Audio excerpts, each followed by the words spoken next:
Oke, teman-teman, kemarin ada pertanyaannya dari teman-teman di grup untuk review saham Inco, Pani, dan Cuan ya. Jadi kita mulai dengan Inco. Nah, secara teknikal Inco ini sedang downtrend ya, teman. Ya. Sini teman lihat ya. Di sini ada support kuat sebenarnya, tapi support ini dijebol, ya, dijebol. Tapi di bawah ini ada lagi support yang lumayan kuat ya. Di sini teman-teman lihat ya, harga naik kemudian turun. Dia tidak menembus level ini, kemudian harga naik tinggi ya. Nah, sekarang harga sudah sampai juga di support di bawah itu. Apakah dia akan naik atau tidak? Itu kita tidak tahu karena bisa saja ya market makernya masih ngumpulin barang. Nah, secara analisa transaksi, teman lihat di sini ya. Ada yang menarik di sini broker YU ya. Ini dari seminggu terakhir ngumpulin barang teman ya. Sudah 48 miliar. Coba kita pencet netnya. 46,5 miliar artinya ini benar-benar akumulasi yang sangat bagus ya. Nah, tapi pertanyaannya kenapa YU akumulasi besar tapi harga sahamnya turun terus? Nah, ini biasa terjadi seperti itu teman ya. Kenapa? Karena kita tidak pernah tahu ya, YU ini ya, katakanlah ini instansi atau personal, saya nggak tahu juga ya. Kita anggap YU ini market maker ya. Kita tidak tahu seberapa banyak dia akan masuk ke saham Inco ini, ya itu yang pertama. Kemudian dia belinya itu juga tidak HK atau nggak teman-teman ya. Paham maksud saya? Itu dia belinya itu di bid ya. Mungkin ada yang buang barang dia tampung terus ya. Jadi harganya cenderung turun terus karena ada yang buang terus ya, ada yang buang barang terus. Dia nampungnya itu santai saja. Jadi dia nggak HK di harga as ya atau over, sehingga harga itu terus turun saja teman. Karena ada yang buang kiri terus ya, buang kiri terus, pelan-pelan ditampung terus.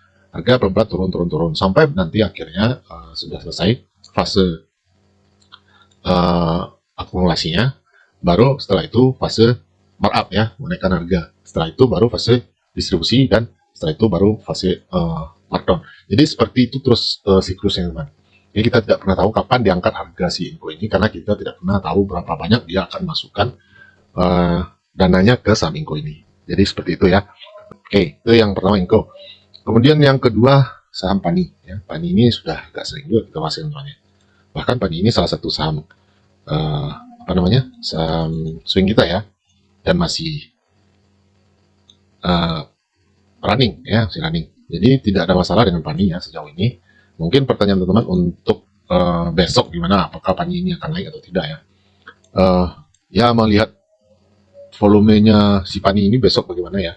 Kalau dari teknikal ada kemungkinan besok akan naiknya si Paninya ya, ada kemungkinan untuk naik karena memang sedang uptrend di time frame kecil 1 jam ya. Ini sedang uptrend. Kemudian kita lihat broksumnya seperti apa Pani ini seminggu terakhir. Broker BB, MG, LG masuk 25 miliar, 26 miliar. Dari seminggu terakhir terlihat memang ada distribusi ya. Coba kita lihat di hari terakhir tanggal 10 kemarin ya. Ya masih ada distribusi teman dari broker YP ya, yang nampung itu BB, LG. Coba kita cek value-nya dulu. XL juga, XL sudah jualan ya, jadi BB. Nah. Secara transaksi ini ada distribusi ya, ada distribusi teman. Tapi di teknikalnya masih bagus ya. Ya tidak ada masalah sebenarnya. Biasa orang keluar masuk di saham ya, biasa. Karena dia tentu ada take profit juga ya. Itu sudah profit, di take profit dulu, kemudian harga naik lagi, kemudian take profit lagi. Ya seperti itu terus-menerus teman. Jadi selagi teman-teman menggunakan money management ya, dengan stop loss yang terukur, tidak ada masalah, tidak ada yang perlu dikhawatirkan ya. Kecuali teman-teman tidak ada plan sama sekali, nah itu bahaya. Oke, tepat nih, secara teknikal masih oke ya, hanya sedikit ada distribusi ya. Semoga besok sudah ada yang masuk lagi. Oke, nah selanjutnya Cuan.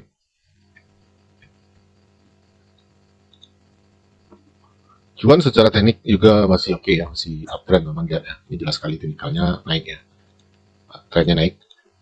Kemudian Cuan di seminggu terakhir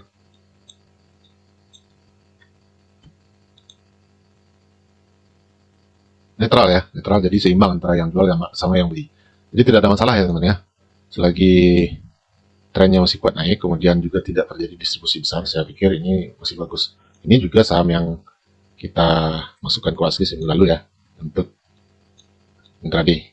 Oke, jadi demikian saja sekilas tentang ketiga saham tadi. Semoga bermanfaat.